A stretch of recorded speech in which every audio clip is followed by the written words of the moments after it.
Introduction. It was a lively sunny morning. Nitin is cycling to his friend's place. On the way, scooters, bicycles, cars, buses whiz past him. He cycles past bullock cart carrying sand. Soon he is cycling along the banks of the Yamuna river. He finds men crossing the river in boats. He hears a noise in the sky. He looks up to find a jet fly past. In this lesson, you will learn about different modes and means of transport. Objectives. At the end of this lesson, you'll be able to define transport, define means of transport, define modes of transport, identify different modes of transport.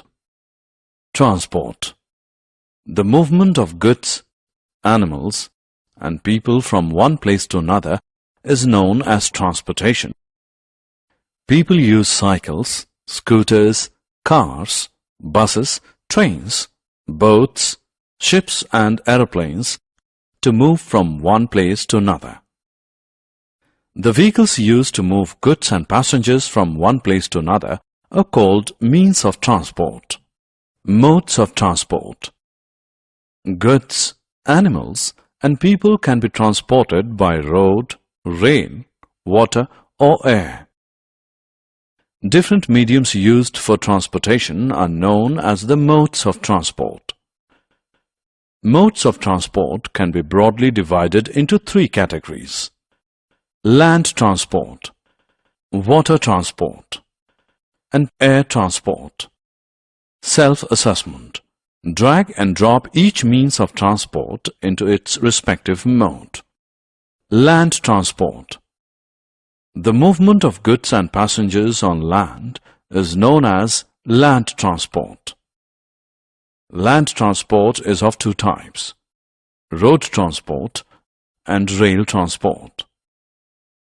The vehicles that carry passengers and goods by land, such as cars, buses, and trains, are called means of land transport. Water transport.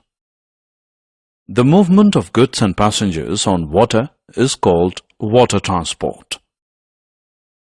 The vehicles that carry goods and passengers through waterways are called means of water transport. Boats and ships are the means of water transport. Air transport. The movement of goods and passengers from one place to another through air is called air transport. The vehicles carrying goods and passengers through air, such as helicopter and aeroplanes, are called means of air transport. Air transport is the fastest mode of transport. Self-assessment. Drag and drop the correct words in the blanks. Animal as a means of transport. Animal-driven vehicles, such as bullock carts, are used to carry straw, crops, and sometimes even people. Animals like camels, horses, and donkeys carry goods and people. So, animals play an important role in transport. Summary. Let us summarize what we have learned. The vehicles carrying goods and passengers from one place to another are called means of transport. Different mediums used for transportation are known as the modes of transport. Three different modes of transport are land, water, and air transport. The vehicles carrying goods and passengers through land are called means of land transport. The vehicles carrying goods and passengers through water are called means of water transport. The vehicles carrying goods and passengers through air are called means of air transport. Animals like camels and donkeys carry goods and people.